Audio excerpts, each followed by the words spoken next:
Hey, what's up, guys? We're back again with a new meta Mega Knight deck that has played at over 7,400 trophies. And for the first time in a long time, we're going to be taking ladders super seriously and see how far we can push today. With the splash damage of Mega Knight, Dark Prince, and Witch, I feel really comfortable against any bait deck. You can use your arrows on offense to quickly eliminate minions, firecrackers, princesses, and dark goblins, while your barbarian cleans everything up on defense. With Spear Goblin Hut, Zappies, Witch, and Graveyard all baiting out your opponent's fireball and poison, usually they're not going to have enough spells. So whether you're spawning an endless amount of Spear Goblins from the hut, or skeletons from the Graveyard or the Witch, your opponent's going to face a ton of trouble. We're currently 4,000 in the world right now. Let's go play our best Clash Royale and see how far we can push up.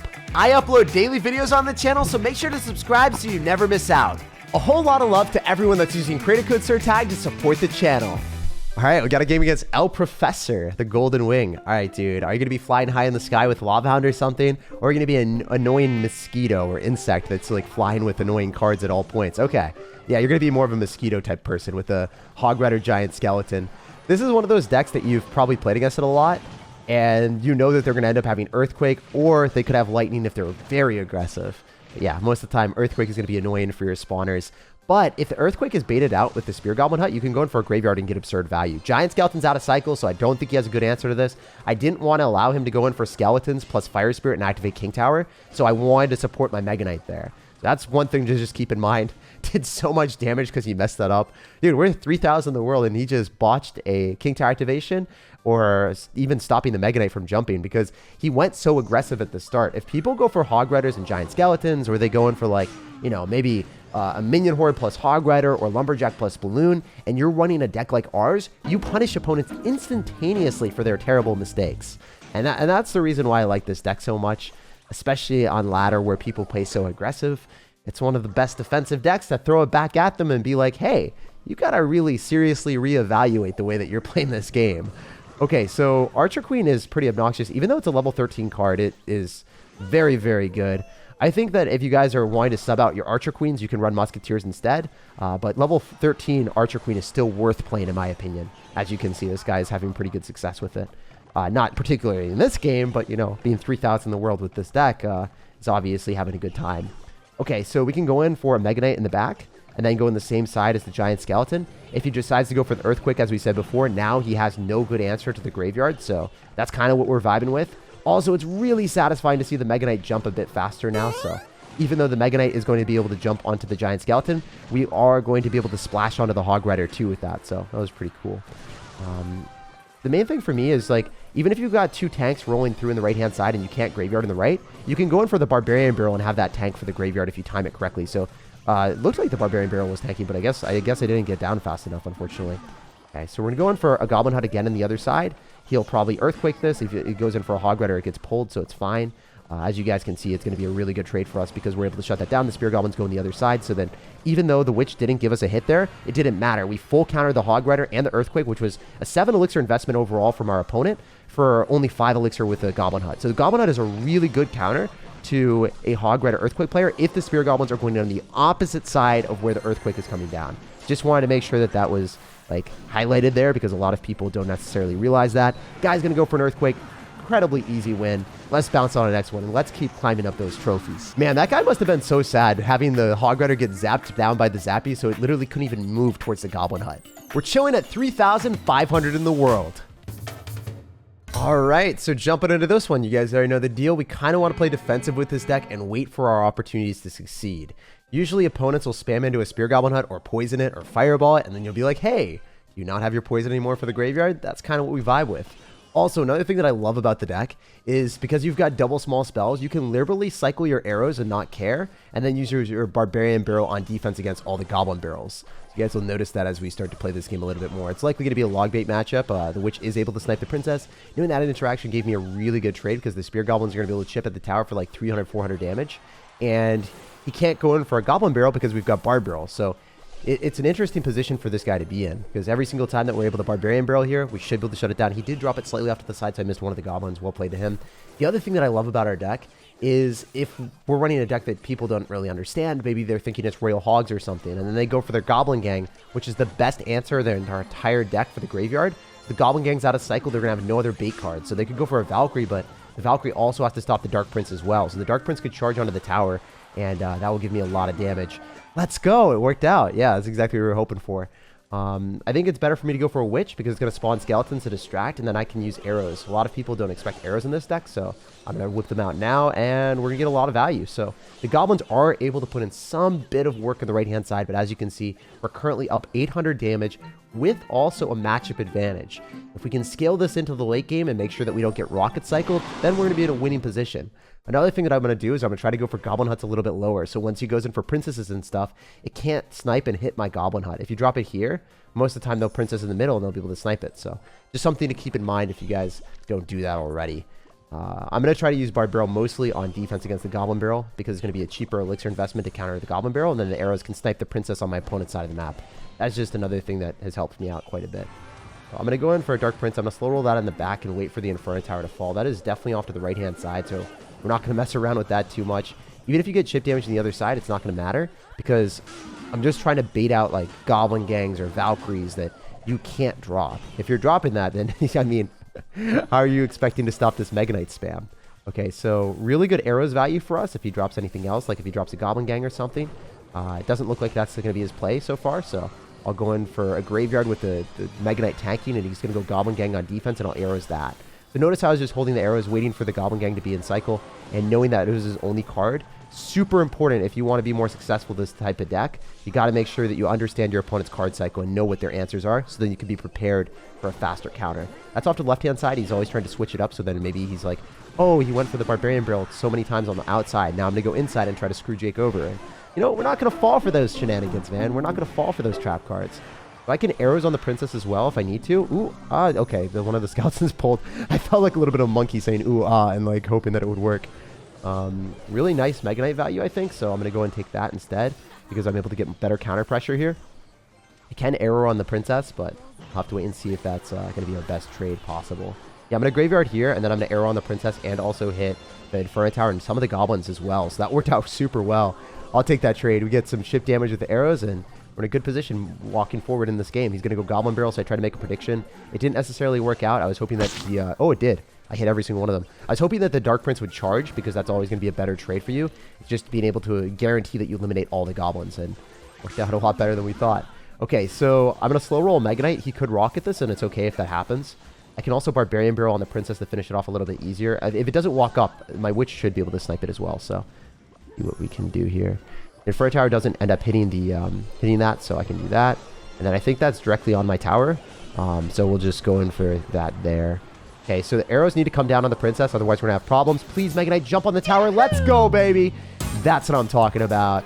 Whew. Okay, so winning at 3,000 in the world, even if you have a good matchup, you're still going to have to exhibit some semblance of skill and really know how to play the deck. Have the right mindset and be prepared for the matchup. Notice how I knew exactly before going into the game, drop my Spear Goblin Huts lower, and knowing that I would use my arrows on offense to eliminate the Goblin Gang. Doing that gave me great elixir trades. And now we're at 2,600 in the world. All right, so we got a game against Mr. Money. So, I don't know what this guy's going to do, but it doesn't matter since we got double small spells and zappies and Dark Prince. So, Bridge Spam, Dark Prince shuts it down, zappies stop any air stuff, and obviously if you go and sadistically spam like a Minion Horde and a Goblin Barrel on me, it's not going to be that bad because I have arrows and I also have Barbed Barrel. So, I'm pretty happy splitting up my zappies here. Unless he freezes me, then I'm super sad. Please don't do it. Don't do it. You have his heart. You have his soul. You're not going to be sinister. Good job. All right, cool. And sometimes you just have to like sweet talk your opponents into making sure that they don't do something that you hate. I don't think the Dark Prince is going to get a hit on the tower. He's not going to let that happen. Fireball, balloons, skeleton dragons. It has to be a Lava Hound deck. There's no doubt in my mind. So you want to go for Spear Goblin Hut in the same side as the Lava Hound always. And then just see what they can do. Because if I go in for a Mega Knight, could get Inferno Dragon. And I would just get a bad trade because I have no way of really resetting it properly. If I went for a Graveyard, he could have minions. Or he could have something that I wouldn't have enough elixir to shut down immediately. So I just didn't want to do that. So you guys want to play safe rather than sorry. So now I have a huge elixir advantage because he went for a Lava Hound, so I can go for a Graveyard on the other side, force that elixir there, try to get a ton of damage. If I arrows, this isn't a bad play because now I don't have to respond to the Skeleton Dragon. So honestly, I'll take that and I'll take the free damage. And then, you know, the Lava Hound is, you know, it's probably going to just get melted by all the Spear Goblins. Unless the... Okay, that was really, really good because he's going to Fireball here. Really? No Fireball? Okay, you're zapping instead and trying to get a Mega Minion on the tower. That is a adventurous Mega Minion if I've ever seen one. That was crazy that he tried to get that through. Mighty Miner is one of the most destructive cards in Clash Royale that it doesn't work against our deck, fortunately, but it is super, super painful if you're trying to run a Mimi deck with Minion Horde, or you're trying to run something that, you know, catches opponents off guard, and you're like, okay, if I'm running a beatdown push, I can break through your building, and then they drop the Mighty Miner, and you're like, okay, you have a mobile Inferno Dragon that has higher health. This is terrible for me. So I think it's probably the best champion in Clash Royale. So I'm glad that this deck in particular counters it, since it's going to be the most played deck by professional players and top ladder players. If you ever see Mighty Miner at Grand Challenges, just know that you're going to be seeing it 10 times more when you reach the higher points on ladder. Okay, so I'm going to zappies in the back right. I'm expecting him to fireball it, so I could have split it. I think I should have split one of them on the other side, but it's all good. Because if he fireballs, then I get a free witch and I get a free goblin hut in the left-hand side. So that's kind of what we're rolling with. I want him to fireball this super, super bad. I don't know if he's bad enough to do that, but that's what we're hoping for. Okay, so I don't know if that pulls. Doesn't look like it. Okay, it does pull. Good stuff. Now we can go in for the zappies here, and then we can go in for the arrows after. So notice how I tried to give him a bad card cycle, so then we were able to always have something to counter him. Always going to have something in our hand that will give us some semblance of value. Fireball is out of cycle, so I'm trying to go opposite side as per usual because I don't want to allow him to defend with skeleton dragons and then throw a lava hound in front of it. If that happened, I would definitely lose. We have finally figured out that he is not going to have an amazing answer to this, so I can go in for a witch, and then the Mega Knight should jump onto the skeletons. He's going to Mighty Miner. I don't have any good way of resetting it. As you guys already know, it is kind of tough when you are running tank decks, but fortunately for us, it's not a pure tank deck for me. Okay, so I'm going to start to go in for the Goblin Hut on the other side, and he'll probably fireball this, and that's okay. But wow, the witch is actually going to get augmented by the skeletons and the spear goblins now, and it's not going to die, so now he has to zap. I can easily arrows on the spear goblins counters. Oh, no, he's not going to try spear goblin counter with anything else. Ooh, this is really, really nice, because notice how all the stuff would be able to allow him to go in for a lava hound, but he can't. He's just kind of sitting there by himself with no support. He has to fireball that, so I can goblin hunt last second, go and pull that. The witch is going to give us value, and then I can graveyard, and then I can go in for a barbarian barrel here and win the game. So this wins. There's nothing he can do to stop it. I played a bit better than him. I knew mentally what I wanted to do. I went in the other side, and it kind of put us in the pathway to success. So I think that we're able to... Okay, so the barbarian barrel should have tanked and then given us more damage. It's fine. But yeah, this is what he was trying to do the entire game. He would have defended the graveyard and then would have had counter push, and we didn't let that happen. So it went really well for me. So he's going to try to go in again. The spear goblins should end up killing everything off. I don't want to spend any extra elixir here unless I need to, and I do need to eventually, so then the Mega Minion doesn't win in the game. We can go for the graveyard now. And notice how well he played at the end. He made this game way closer than it would be. If he was able to do this the entire game, and he was able to counter push in the right-hand side and have the supporting cards get up and close and personal in my face, I would have definitely lost. But since I went in the other side with my witches and my dark princes and then graveyarded there, it was a super straightforward W, and I was in command of the entire game until the very end. We are currently 2,200, and I freaking love this deck. All right, so we got a game against Julian. This guy is another top 200 player pretty consistently, and he's finished top 100 in global tournaments. So, yeah, this one's going to be a challenge. I very rarely play against people that I actually recognize in my games, but I do know this guy. All right, so I want to cycle Dark Prince in the back, and whenever we see Valkyrie, I'm just like, man, if only I had Goblin Drill and I could go other side, and I just get a huge elixir advantage and a huge positive trade because your best answer is out of cycle. Ooh, this is really spicy. So skeletons and also Valkyrie with Executioner. Is this going to be Hog Rider Rocket? It would be pretty bad for me because I don't have the right card cycle to deal with this. I'm going to go in for Barbarian Barrel in case he wants to get any... Ooh, that's terrible. That's 2 hits. No, it's only 1. Okay, that's lucky. I'm going to graveyard, and then I can go in for a arrows depending on what he does. If he goes in for like bats or something, that'd be great. If he doesn't, I'm just going to arrow anyway because I want to be able to kill the miner a bit faster so then the Mega Knight stays alive a little bit longer. And he's going to zap on defense. So he spent a ton of elixir there, and I think I know what his deck is. It should be Balloon. So if I go Dark Prince last second, maybe I'll still have enough elixir for the zappies. Kind of what I'm hoping for. I could have dropped it earlier and had the charge, but I was like, if I telegraph that I'm going Dark Prince, he's good enough to know that I'm at a very limited amount of elixir. So then he would go and spam me with a Balloon and I'd lose. So that's the reason why I did that. I know that you guys are going to be like, why didn't you get the charge there? You had enough time. I didn't have enough time if I wanted to like be safe. So that's just the reason why I played like that. When I have play against people that I respect and I know are good, they're going to know my elixir count and they will punish me because one of the best players in the game, right? So not going to really mess around here. I'm going to go for Barbarian Barrel here. We are able to stop the Executioner for the most part. If I split Zappies, it's not that bad. I also have a lot of Elixir to work with. Like, I'm still at 7, so I can chill for a bit. And then I can go in for a Mega Knight on top of the Executioner. And then it is also able to go back on the Miner. So notice where I dropped the Mega Knight. It was going to kill the Executioner regardless. And I could guarantee that I would shut down this if he doesn't have Fireball. Please, please don't have Fireball. Okay, thank goodness. That's like, don't make me look like an absolute idiot right now, bro. All right, so the Zappies aren't going to give us any damage, but it's okay. It's not really damaging the side that we want. I'm going to arrows here so then the Mega Knight's able to jump onto the tower because we're in a great spot. Oh, he zaps there instead of the skeleton, so then he has nothing to clean up the skeleton, so we get all the damage there instead. That's really, really cool. As you can see, guys, today I'm tryharding way more than usual in Clash Royale. Usually I try decks that I'm like not necessarily, what do we say? Decks that I'm a little bit less comfortable with, but yeah, I'm really trying a deck that I like a lot and that I'm very comfy with and trying to push up as far as possible. So let me know if you guys enjoy this as much as I have been today. Maybe I'll do this more often, but yeah, let me know down below in the comment section what you think about this style of video, where it's way more analytical and less more fun, a little bit less fun, I guess, and more so just like, can I win, can I dominate type of thing. All right, we're gonna do this, and we're gonna go for a Goblin Hut, and then we should be able to get away with either like arrows or, yeah, I think that gets one hit, so it's not the end of the world. I think it's okay to have that happen as long as the Executioner doesn't ruin me. The Executioner is kind of hurting me a lot more than I thought. So yeah, I slept up, and I probably should have not been commentating that and just been playing a little bit more aggressive, but it's all good. I should be able to graveyard and then go in for enough damage here if we can kill the Executioner, that is. Ooh, I don't know if the graveyard's going to do enough. It should if we can get a Dark Prince down and then arrows. All right, so this was barely a win.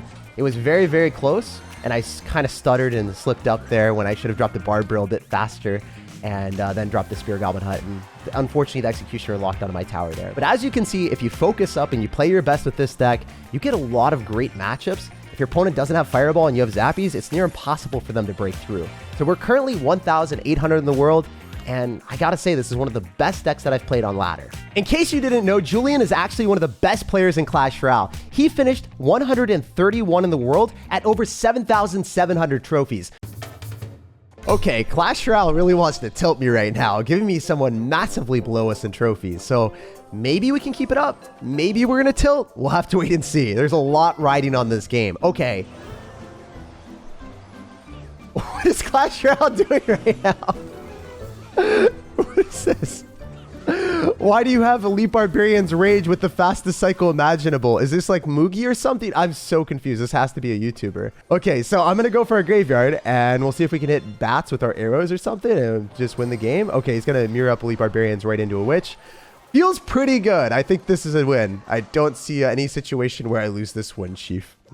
Clash Royale is very weird in some situations, and I will take the free wins when we get them. This guy is going to sacrifice Elite Barbarians right into a Dark Prince and get no value whatsoever. So obviously the Barbarrel is going to roll through. It's going to tank for the Dark Prince. And if you're running a meme deck against someone that's good at the game, you're probably not going to win. It's just how Clash Royale works. A lot of times when I run meme decks, I'll experiment with them at a lower trophy count. I won't be playing them at top 1,000 to top 2,000 in the world because most of the time you're going to take a fat L and you're not going to be able to outplay people that actually know every single card interaction. The GG and well played to him. We'll just go to the next one. So if you really hate mid-ladder strategies, you're going to love this deck. It crushes Elite Barbarians. Even when there's mirrored level 16 ones coming at you, you will always shut it down. Let's see if we can put this man in checkmate. You know what, dude? I'm just going to go for a Goblin Hut. I feel like that is the best way to put your queen in a precarious position. And it's actually the king, not the queen. You guys can tell how much chess I've played right after I said that. I've kind of showed myself as an imposter, but it's all good. We'll see what we can do. I feel like if he wants to go in for log bait, it's going to be a matchup that we've already played against, so it won't be that scary, but it's not log bait, it's standard, because he's going to have skeletons, he's going to have Electro Spirit, so what are we playing against? Okay, this is not a standard log bait deck. This has to be Baby Nate's Rail Delivery Minor Fast Cycle deck. And because he's got log, and because he's also going to end up having Electro Spirit, he should have amazing answers to us the entire way through. So I need to get a ton of damage in single elixir where he can't necessarily always afford them. Also, Goblin Hut is really fun to use against people like this because when they have Rocket, they're not able to damage down the Goblin Hut. So Goblin Hut becomes part of your win condition. If you continuously spam that, you're going to get good trades. So that's what we're going to go for here. I'm also going to Barbarian Barrel, hopefully be able to shut down the Dark Prince and stop it from killing our Spear Goblins. Our Spear Goblins are important. Get away from them. We protect them with our heart and our soul. Stacking those up so then you have to log, so then you don't have a log for the graveyard. And even if we go for a graveyard without a tank, it's worth it because I'm trying to get his miners, I'm trying to get his Royal Deliveries, I'm trying to get him in a bad card cycle. Because remember, his only source of damage is going to be graveyard counters with like Electro Spirit and then Log, and if he doesn't have those in cycle, he'll have to go for Royal Delivery and he'll have to go in for a miner, which is not necessarily that good of a trade for him. I'm never going for Mega Knight that often in this matchup because it gives him a free Inferno Tower for a +2 trade, and then he can use that elixir advantage and then throw a rocket and a miner at me. So that's what Baby Nate does all the time. He just gets positive elixir trades and then he throws rockets at people at all points. And it's not fun to play against. So I'm not going to let this guy get that from me. I can Mega Knight now on top of the miner so that we can kill that, and if he Inferno Towers, it should be able to kill the Mega Knight, but I mean, he has to pull the Mega Knight into the Inferno Tower now, and the Inferno Tower is going to likely die to the Mega Knight too, so I'll take that trade. So he's going to go in for a Dark Prince here. Makes sense to see that, and he's going to go for Skeletons as well. We can easily arrow on top of the Inferno Tower and the Electro Spirit. Oh, we did hit the Electro Spirit. Let's freaking go, guys. We're making predictions. And then I can go in for... ooh, I think the Dark Prince dies. I don't think I have to respond to that. Because he doesn't have log, so I can go in for my own Dark Prince here and graveyard afterward. I don't want to Mega Knight with it ever. You guys already know the deal. Usually you want the card cycle to be Barbarrel plus graveyard. The Barbarrel only costs 2 elixir and it tanks for the graveyard, whereas the Inferno Tower is going to cost 5, so it's always a bad trade. I'm going to try to go in for an Electro Spirit or a Dark Prince counter again with the arrows. Hitting the Inferno Tower feels fantastic. I'm going to stack up more Goblin Huts. As you guys can see, it's just a really good trade overall. He doesn't have a push that can kill my tower, so he's always going to go in for miners, and we can stop that with the Dark Prince. He can't rocket the Dark Prince because it still has a shield, so that's very, very nice as well. We're going to go for another Graveyard, and then Barbarian Barrel. Always Graveyard before you Barbarian Barrel, so you can cycle back to it a bit faster. And I think the Dark Prince takes the targeting, so then the Barbarian Barrel stays alive a little bit longer, which is obviously extremely good for us. Arrowing on top of the Dark Prince as per usual, getting some extra chip damage. This is a very slow and methodical W, so, you know, we're taking it as we go. But the Spear Goblins want to speed it up. Okay, I said it was slow and methodical. Spear Goblins are like, say that to my face, Jake. Oh my gosh, the Dark Prince crosses the river, so that should be all she wrote. There's no way for him to defend that if the graveyard has a tank, so it's really, really tough for him to stop this. We can arrows here on top of the skeletons, have our skeleton swarm, and then we put him out of his misery. Hey, we got the checkmate, baby. That's what I'm talking about. So super good player and nice win. I just love playing this deck. Like, subscribe for more daily videos, and have an awesome rest of your day.